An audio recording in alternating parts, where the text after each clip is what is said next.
अरे प्रभु को गिन गिन के गालियां देता था शिशुपाल। ये जब शिशुपाल प्रकट हुआ तो बुआ का ही लड़का था, 4 भुजाएं थी। तो इसके जन्म उत्सव के समय फिर श्री कृष्ण बलराम जी भी गए हुए थे। तो आचार्य ने जन्म कुंडली उस समय बाची कि महावीर होगा, ऐसा ऐसा सब वर्णन करते रहे और कहा ये उन्हीं के हाथ से मारा जाएगा जिसकी गोद में डालने पर इसकी 2 भुजाएं हट जाएंगी। तो वहां जितने आए हुए थे रिश्ते नातेदार, समाज के श्रेष्ठ श्रेष्ठ जन, सबकी गोद में शिशुपाल को, और जे भी भगवान श्री कृष्ण की गोद में डाले 2 भुजाएं गिर गई। रो करके उनकी बुआ ने कहा कि मैं भिक्षा मांगती हूं कि मेरे बालक की आपके हाथ से हत्या नहीं होनी चाहिए। तो उनका 100 अपराध क्षमा करता हूं। तो उन्होंने सोचा 100 अपराध काहे को करेगा, का 100 अपराध तक मैं इसे बिल्कुल कोई दंड नहीं दूंगा, वचन देता हूं। ये जब से तोतली वाली बोलना शुरू किया तब से भगवान को गालियां देना शुरू किया था। इसका स्वभाव ही ये वैर, पूरा ऐसा वैर, भगवान को गालियां देता। जिस समय सब धर्मात्माओं राजाओं की सभा भरी हुई थी और भगवान श्री कृष्ण की अग्र पूजा हुई, सब तो सह गए, शिशुपाल खड़ा हो गया और ऐसे कटु वचन बोले। महाभारत में लिखा, हमने स्वाध्याय में पढ़ा था, ऐसे कटु वचन बोले कि कोई भी नाराज हो जाएगा उससे। तो पहले भीमसेन खड़े हुए और कहा कि अपने बड़ों का सम्मान करना सीख, चूंकि भाई ही लगता है। जैसे कुंती बुआ, ऐसे भगवान की वो बुआ का दूसरा है ये लड़का।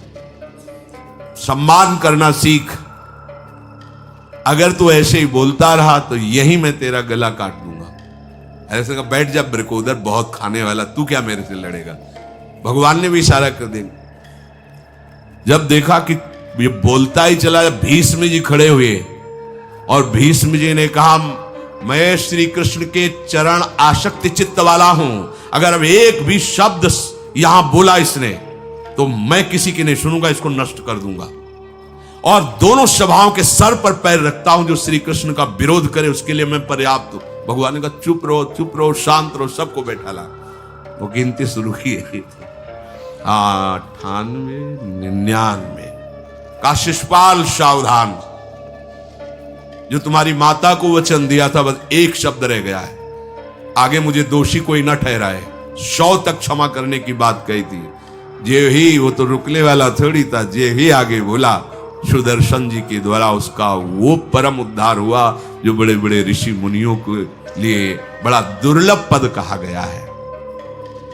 गोपीजनों ने सौंदर्य माधुर्य निधि भगवान को अपना कांत माना, प्रीतम माना। एक ही वृत्ति, कितनी गजब की वृत्ति गोपीजनों की है कि सब कार्य करते हुए कृष्णाकार वृत्ति है।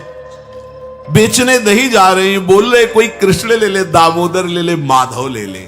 कैसी वृत्ति है, देखो कैसी उच्च कोटि की अवस्था है। किसी भी भाव से हमारे प्रभु से जुड़ जाए तो इच्छा द्वेष दोनों से वो मुक्त हो जाए।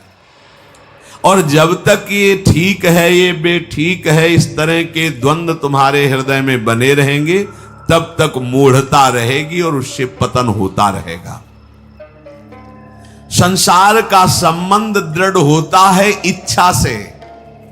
बहुत सुंदर बात है।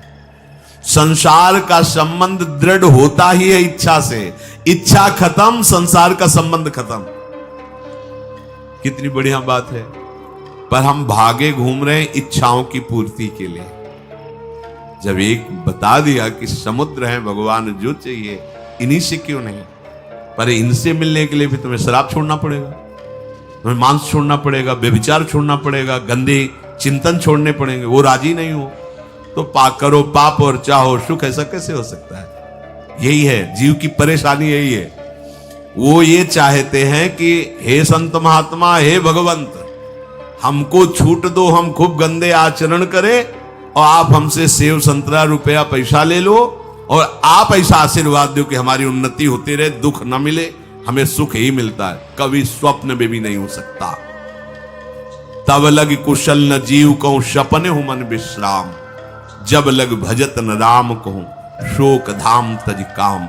ये दुखों का खजाना काम अर्थात इच्छा, इसका त्याग करके भगवान की शरण में होकर जब तक नाम जप नहीं करोगे, स्वप्न में भी तुम्हें विश्राम नहीं मिलेगा। और नाम जप एक गंदे आचरण करने वालों के हृदय में नहीं हो सकता। नाम परम पवित्र है। ये तभी होगा जब आपका खान पान सात्विक हो, आपका वातावरण सात्विक हो, आपका बोलना उठना बैठना सब सात्विक हो, तब नाम भगवान कृपा करेंगे आपकी जिह्वा। फिर कौन सी इच्छा रह जाएगी, कौन सी इच्छा रह जाएगी? अरे आप विश्वास कीजिए, ये जितनी इच्छाएं हैं सब स्वाप्निक हैं। जब आप सच्चा विवेक धारण करेंगे तो आपसे पूछा भी जाएगा कि जबरदस्ती केवट से कह रहे ले लो, वो कह रहे आप कछुनाथ न चाहिए मोरे, नहीं चाहिए। प्रहलाद जी कह रहे वरदान मांगो, हमारी आज्ञा का पालन करो, तो कह रहे हाँ आपकी आज्ञा का पालन करता हूं, हे नाथ मुझे यही वरदान दीजिए कि आपसे भी कोई इच्छा न रहे। ये वरदान मांगा कि आपसे भी कोई इच्छा। आप सोचो क्या है ऐसा भागवतिक रस कि जिसको वो मिला तो भगवान से भी कह देते। और भक्त तो बड़े विचित्र विचित्र है, वो भगवान से कहते तुम्हारी इच्छा क्या है प्यारे, बोलो हम पूर्ण करते हैं। तुम्हारी इच्छा क्या है, हमारी तो कोई इच्छा ही नहीं, आप बोलो आपकी इच्छा क्या है, आप क्या चाहते हो, मैं कैसे आपको रिझाऊं। ये जब कामना को लेकर के मनोवृत्ति का प्रवाह संसार की तरफ होता है, तब ये कामना ही हमें राग द्वेष में बांध देती है। जो महापुरुषों ने उपासना करके शास्त्र स्वाध्याय करके अनुभव किया है, उसे ध्यान से सुनो। इच्छाओं से बचने का उपाय, इच्छा ही आपके बंधन का कारण है, इच्छा ही जन्म मरण का कारण है। इच्छाओं से बचने का उपाय, कर प्रमाद मत बनो आलसी, करो सुचारु रूप से काम, अपना काम स्वयं करने में लाज बड़प्पन तजो तमाम। पहली बात, शरीरधारी को किसी दूसरे शरीर से अपने शरीर की सेवा तब तक नहीं लेनी चाहिए जब तक बीमार ना हो जाए, असमर्थ ना हो जाए, चाहे गृहस्थ में हो चाहे विरक्त में हो। ध्यान दीजिए, आप चाहे आपकी पत्नी हो, पुत्र हो, परिवार हो, आप उनके सेवक हैं, क्योंकि वो सब प्रभु के जन हैं। इस भावना से रहोगे, कभी नाराज नहीं होगे, कभी गुस्सा नहीं आएगा, कभी झगड़ा नहीं होगा। अगर आप अपने को ये माने कि प्रभु मेरे इस रूप में आए हुए हैं, मुझे अपने कर्तव्य का पालन करना है, तो कहीं झगड़ा नहीं हो सकता। तुम जो कर रहे हो तुम्हारा कर्तव्य, हमारा कर्तव्य है कि हम पति पुत्र परिवार आदि जो भी है, ये हमारे भगवान का स्वरूप है। मैं आप समझो वही भगवत साक्षात्कार, पर ऐसा कौन मानता है। अच्छा, साधु वेश में ये जरूर सावधानी रखनी चाहिए, ध्यान देकर सुनिए। जब तक आपका शरीर स्वस्थ है, आप किसी से किसी भी प्रकार की सेवा स्वीकार न करें। भिक्षान्न के सिवा कोई भी सेवा स्वीकार न करें। अपने शरीर की सेवा तब तक करें जब तक आपका शरीर असमर्थ नहीं हो जाता। असमर्थ हो गए तो फिर हरि ही करें आकर स्वयं, या किसी को भेज दें, उनके बस की बात है। देखो माधवदास बाबा की लंगोटी स्वयं श्री ठाकुर जी महाराज धो रहे हैं। तब तक हमने अपने बड़े संतों को देखा है, बिल्कुल किसी भी तरह की कोई सेवा नहीं स्वीकार करते। अपनी दिनचर्या अपने हाथ से, अपने शरीर की पूरी।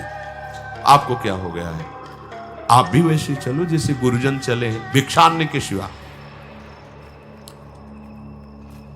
आप अपनी किसी भी तरह की सेवा किसी से मत करवाइए। आप देखो इच्छाओं का दमन होना शुरू हो जाएगा, यही से इच्छाओं का दमन शुरू हो जाता है।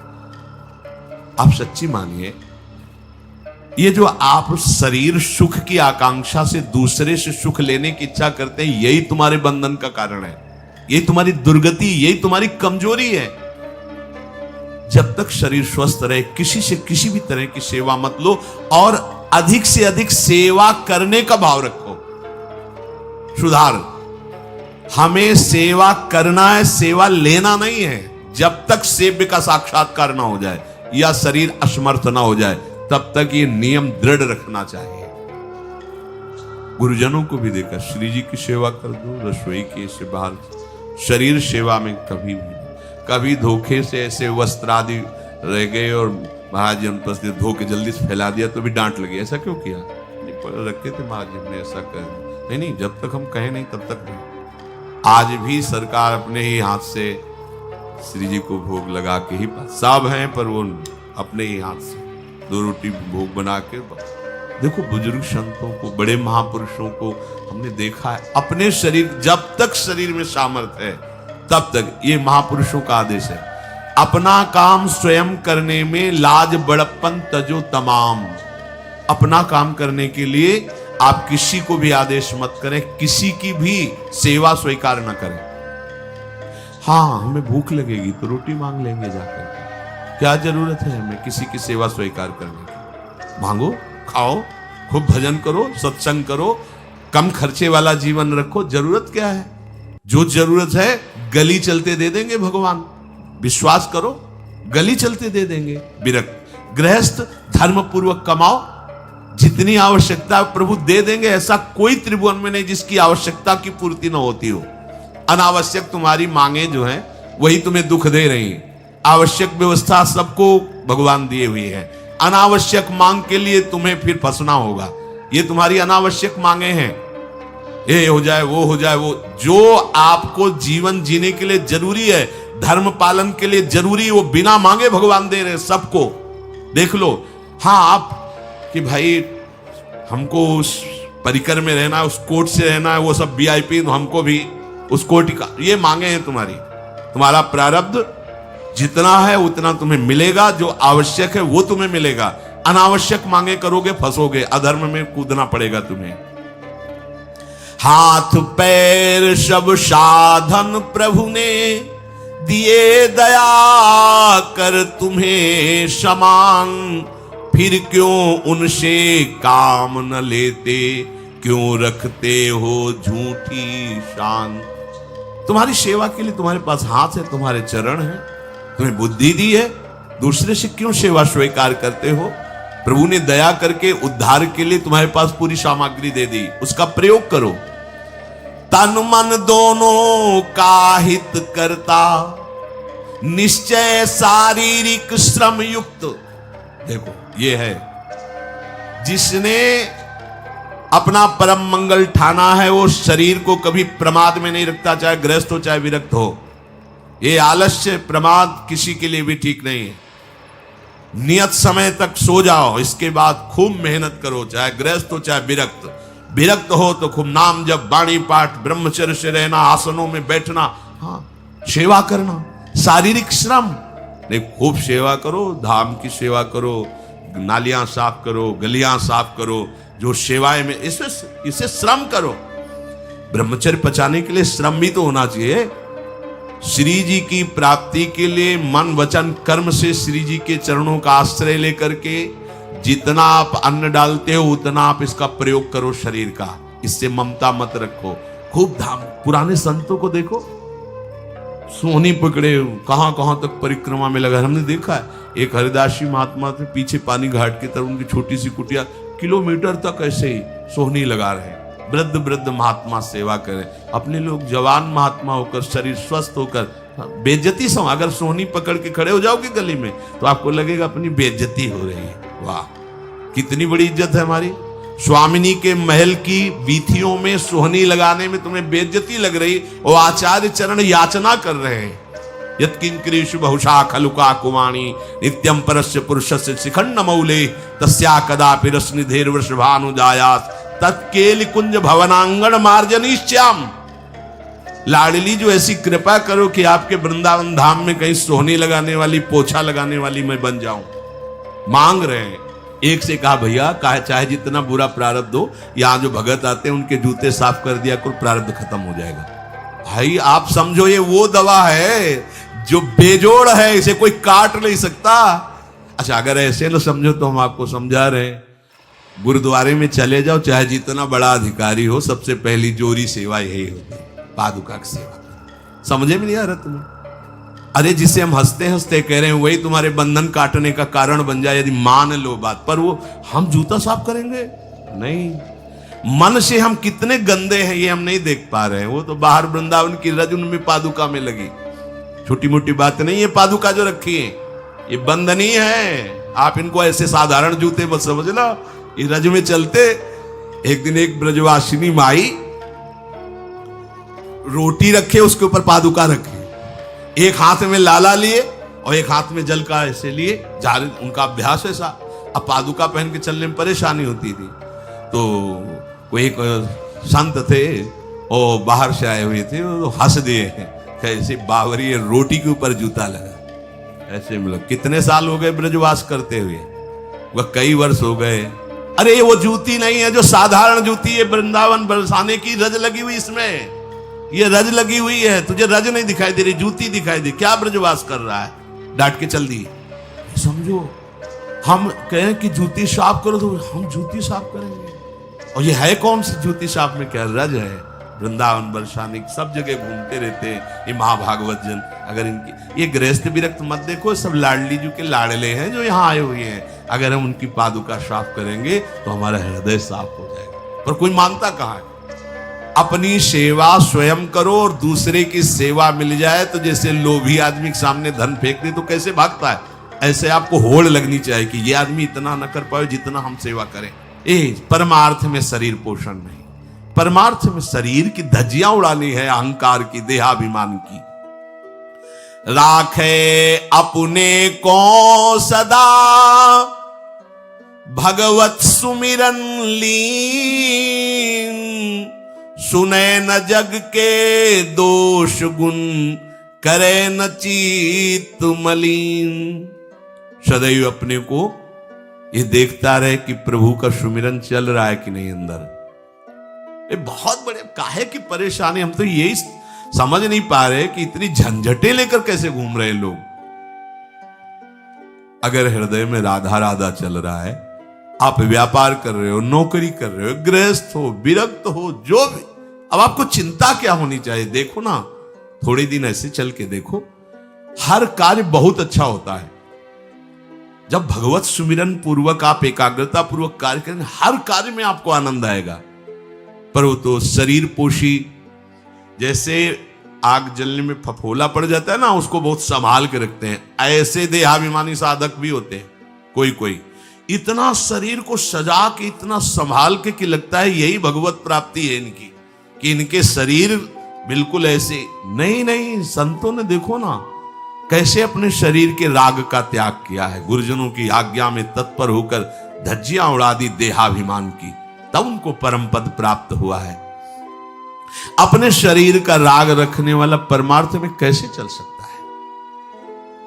कब तक फंसे रहोगे विषयासक्ति वासना में हो दीन, अरे कब तक मन में भरे रखोगे दुर्विचार दुर्भाव मलिन। जिन भोगों के लिए हो रहे तुम लालायित सुखमय जान, यही घोर दुख उपजाएंगे, बढ़ जाएगा अज्ञान। इसलिए छोड़ो सब आशा ममता आसक्ति कामना मद अभिमान, एकमात्र शरणागत होकर भजो निरंतर राधे श्याम। प्रभु की आसक्ति हृदय में धारण करो। यही समझ में नहीं आता। चले हो राग त्यागने के लिए, पोषण कर रहे हो शरीर राग का, कैसे बात बने। चलो कोई विषय संसारी है तो लगता है अभी बेचारा है। आप लोग बेचारों की लाइन में थोड़ी हो, आप लोग बेचारों की लाइन में नहीं हो। आप जितने भी, चाहे गृहस्थ हो चाहे विरक्त हो, धाम आ गए हो, दीक्षा ले ली है, शास्त्र स्वाध्याय करते हो, सत्संग, आप बेचारे हो, आप भगवत पार्षद हो। पर आप अपने स्वरूप को समझो, ये अंदर की बातें सुधारो। आगे कह रहे हैं कि सुने न जग के दोष गुण, करे न चित्त मलिन। अपने भगवत चिंतन में मगन रहो। कोई तुम्हें यदि किसी की निंदा आदि सुनाने लगे तो उसे मत सुनो। पूछे कछु कछुए कहे, को आए के पास, सुन ले कछु बोले नहीं, सब ते रहे उदास। पर निंदा पर दोष के कथन सुनन में लोग, जो आनंद अनुभव करें तो लहे नरक के भोग। तुम्हारे पास आकर कोई तुम्हें दूसरे की निंदा सुना रहा है और अगर तुम्हें हर्ष हो रहा है, कैसी बात, कोई नामदाता सदगुरु की निंदा करे तुम सुन लिए, कैसे तुम्हारे इस पाप का प्रायश्चित होगा? सुनने और कहने वाले दोनों को एक ही दंड मिलता है बराबर। तुम अपने गुरुदेव की निंदा सुन ली, तुम अपने आराध्य देव की अवहेलना की बात सुन ली। उपासना नहीं, कहीं देहाभिमान है कि हम तो गुरु श्रेष्ठ है ना, गुरु जी की निंदा होती हमारी वंदना हो रही। परिणाम में लड्डू मिलेगा, खा लेना, परिणाम पक्का। पर निंदा के कीते आवत नहीं कछु हाथ, मूरख पर्वत पाप को ले चल अपने साथ।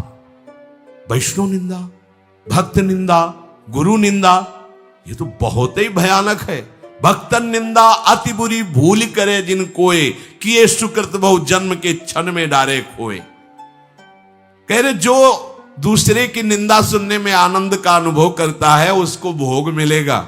काहे का? बोले नरक का भोग मिलेगा। इसलिए जो तुम्हें ऐसी बातें सुनाने के लिए उत्साहित हो उनसे उदासीन रहो, अर्थात उनसे कोई परिचय नहीं, कोई अपनापन नहीं। हाथ जोड़कर कह दे कि आज तो आप कृपा करके आ गए हो, आगे कृपा करके कभी मत आना। नहीं, आज हम आपका स्वागत नहीं कर रहे, आगे स्वागत करेंगे तो आप सह नहीं पाओगे, इसलिए आप कृपा करके आगे मत आना। हम आपके पास गए नहीं, आप आकर हमारे गुरु की, हमारे इष्ट की अवहेलना की बात करोगे तो आज क्षमा करते हैं, चले जाइए, दोबारा मत आना। चाहे वो कोई भी हो, तुम्हारी निष्ठा में इतनी ताकत है वो झुक जाएगा, उसकी सामर्थ्य नहीं कि वो आगे आ जाए। अगर हमारे कोई इष्ट की, आचार्य की या किसी भी नाम जापक की कोई निंदा करता है, हम सुनते हैं और उसे सुख मानते हैं, तो कह रहे हैं उसको नरक का भोग मिलेगा। नहीं, हमें जिस मार्ग में चलना है, हमें अपने आराध्य देव की प्रति प्रीति प्राप्त करनी है। और प्रीति प्राप्त होती, कोई भी राम कृष्ण हरि शिव बोले, सबके चरणों में हमारा नमन है, सबकी चरण धूले हमारे माथे पे। निंदा करना, अरे सब जगह भगवान है, ये बात देखने के लिए तो हम चले, हम निंदा स्तुति। अगर कोई हमारा मित्र बनता है, हमारा निज जन बनता है और हमको हरि गुरु इष्ट आदि की किसी भी तरह की कोई निंदा, हमें बिल्कुल बर्दाश्त नहीं करना चाहिए और दूरी बना लेनी चाहिए, कभी उससे संभाषण नहीं करना चाहिए। कहे न अपनी बात कछु, सुने न पर की बात, एक निष्ठ प्रभु में रहे, बसो सदा दिन रात। अपने हृदय की भक्ति की बात सहसा किसी से ना कहें और ना किसी की बात सुने, क्योंकि हमें अपनी आचार्य निष्ठा, गुरु निष्ठा से चलना है। आप अपनी निष्ठा से चल रहे हो, हमारे काम की है नहीं, क्योंकि अब हम बदलने वाले हैं नहीं, तो तुम्हारी निष्ठा से हमें कोई परिवर्तन होने वाला नहीं। और हम अपनी निष्ठा की बात तुमसे इसलिए नहीं कहेंगे कि वो तो इष्ट मिले और मन मिले, मिले भजन रस रीति, तब वो बात कहनी चाहिए, ऐसा किसी से नहीं। तो क्या करे, एक निष्ठ होकर अपने आराध्य देव में दिन रात लगा रहे। ये बहुत जगह जाना, बहुत लोगों से व्यवहार करना, ये सब भजन में बाधक बात है। समिट जाओ, अपने लाडली लाल को दुलार करो, नाम जप करो, धाम वास करो, बहुत जो है, हाँ, दर्शन कर आओ। नहीं, एकांत वास करो, प्रभु खुद आके दर्शन दे देंगे, मान लो विश्वास। अगर आपका भजन ठीक चल रहा है, सही मार्ग चल रहे हो, तो दर्शन वाली बात ही हट जाएगी, क्योंकि फिर वो समा जाते हैं, हृदय में समा जाते हैं, नेत्रों में समा जाते हैं, मन में समा जाते हैं। आनंद की उमगन में कभी गए, आंख लड़ा ली प्रभु से, नहीं तो आंखों में ही बसे रहते। पी मूर्ति नयनन बसे, तेहि रस रहाय समाये। राग रोष दुख दोष में जग सो रहे सचेत, काहू सो न करे कबो वैर भाव अरुहेत। कोई इच्छा न रखो तो तुम्हें कभी क्रोध नहीं आएगा। इच्छा राग ही द्वेष को उत्पन्न करती है। इन दोनों से सचेत रहो, ना किसी से तुम्हारा द्वेष होने पावे न राग। कभी किसी से किसी भी तरह अगर झगड़े का, लड़ाई का अवसर आता है तो हाथ जोड़कर निकल जाओ, झगड़ा मत करो। उससे ये होगा कि आपकी वृत्ति बच जाएगी, नहीं तो वृत्ति द्वेष पूर्वक बार बार उसका चिंतन करेगी जब भजन में बैठोगे, और उसके प्रति अशांति, जलन पैदा हो जाएगी। सब सो न्यारो होई रहे, पर खारो हु नहीं होए। सबकी सब कुछ सहे नीति, वो प्रभु को प्यारो होए। समझो बात, सबसे अलग रहो, किसी से अपना मन मत मिलाओ, केवल मन नाम से मिलाओ, प्रभु से मिलाओ, गुरुवाणी से मिलाओ। पर किसी का अपमान मत करो, किसी के लिए ऐसा कड़ुआ वचन मत बोलो कि उसके हृदय मंदिर में बैठे भगवान हैं, उसका हृदय दुखी हो जाए। सबकी सब कुछ सह लेता है जो कोई, वही प्रभु का प्यारा होता है। करे न जग चर्चा कबों, रहे सदा चुपचाप, रही इंकित निज भजय प्रभुता को सेवें आप। जो जगत की कभी भी चर्चा नहीं करता, मौन धारण करके केवल प्रभु के चिंतन में मगन रहता है, उसका भार प्रभु ले लेते हैं, उसकी सेवा आप स्वयं करते हैं। प्रभु किसी न किसी रूप में आके उनका भरण पोषण करते हैं। पै प्रभु के रस प्रेम की निर्मल गोपन बात, कहे न काहू सो कबों, सहे सकल आघात। भजन में जो तुम्हें आनंद आ रहा है, जो तुम्हें स्वप्न में कोई अनुभूतियां हो रही या प्रगट में कोई अनुभूति हो रही, कभी भी किसी से भी वो बात ना कहे, क्योंकि ऐसा कहने से तुम्हारे भजन में विघ्न पड़ जाएगा। सारी की सारी बातें पचा लो। जैसे तुम गुप्त रूप से गलतियां करते हो, कभी नहीं बोलते हो, लेकिन कोई भी भागवती की अनुभूति छोटी सी भी होगी तो सभा में बोलने का मन होगा, क्योंकि उससे हमारी प्रशंसा होगी, अहंकार का पोषण होगा। बिल्कुल नहीं। भजन संबंधी कोई भी आनंद की बात, कोई भी भगवदानंद अनुभूति कभी किसी से न कहे, एकदम छुपा जाए। अगर कोई ऐसा कि हमने तो ऐसे लक्षण आप में देखे, हाँ नहीं ये तो ऐसे ही तुम्हें यहाँ हंसुआ, हमारे अंदर ऐसा कुछ नहीं। कोई भी भागवतिक वृत्ति कहीं अपने में आरोपित करके प्रदर्शन का कार्य न कर दे। सही न सके पिय की तनिक निंदा, जो कहूं होए सहज त्याग सर्वस्व करी, डारे निज को खोए। यदि अपने आराध्य देव की कोई निंदा कर रहा हो तो वहां सहन न करे। सही न सके पिय की तनिक निंदा, जो कहूं हो। संत शंभु श्री पद अपवादा, कही सुनी तास मर्यादा, काटी जीव तासु जो बसाई, श्रवण मोनि न चले पर आई। यदि हमारे कोई आराध्य देव गुरुदेव की निंदा कर रहा है, ताकत हो तो उसकी जबान बंद कर दे, नहीं तो कान में अंगुली डाले उठ के चल दे, दोबारा उसका कभी चेहरा न देखे। भरत जी ने माता कैकेयी से कहा कि आपने हमें निमित्त बनाकर 14 वर्ष का वनवास भगवान श्री राम को दिया, इसलिए आज के बाद में कभी तुम्हें मां नहीं कहूंगा, पापिनी कभी तेरा मुख नहीं देखूंगा। भरत जैसे भगवान के अवतार परम पवित्र माता कैकेयी के लिए ऐसे कट वचन बोले, आज के बाद कभी मां नहीं कहूंगा, है पापिनी तेरा कभी मुख नहीं देखूंगा। ये जो हमारे इष्ट की निंदा कर दे, हमारे गुरुदेव की निंदा कर दे, हम उसे आदर देंगे, हम उसको बात सुनने के लिए बैठा लेंगे। हाँ और बाओ, हमें और गंदा करो। सहज त्याग सर्वस्व करी, डारे निज को खोए। अपने अपनत्व को अपने आराध्य देव में सहज समर्पित कर दे। या जग में जाके हृदय ऐसो प्रेम समाए, हरिता को अति चाव सो रखें सदा अपनाए। इस जग में जिसके हृदय में ऐसी निष्ठा होती है, तो हरि उसे अपना मान करके फिर स्वयं उसका भार लेकर इस संसार में रखते हैं, अर्थात उससे वही कराते हैं जिससे जग मंगल होता है। निर्मल या प्रभु प्रेम की महिमा कही न जाए, अति प्रेमी जो श्याम को हरि ही नित्य बसाए। दुख में संतत सुख लहे, सो आवे यही बाट, नाहित क्यों रचना करे, कपट नरक को ठाठ। जो निर्मल भगवत प्रेम है उसको कहा नहीं जा सकता, वो अनिर्वचनीय है। ऐसे निर्मल प्रेमी महात्मा के हृदय में श्याम सुंदर निरंतर वास करते हैं। इस निर्मल प्रेम को जिसे प्राप्त करना हो तो कमर कस ले, दुख का मार्ग है, इसमें दुख में चल करके महासुख में पहुंचा जाता है। कह रहे दुख में संतत सुख लहे, सो आवे यही बाट। भारी से भारी विपत्ति, अपमान, तिरस्कार में भी जो सुख का अनुभव करते हुए भगवत भजन करते रहते हैं, वो जाते हैं उस महासुख परमानंद में।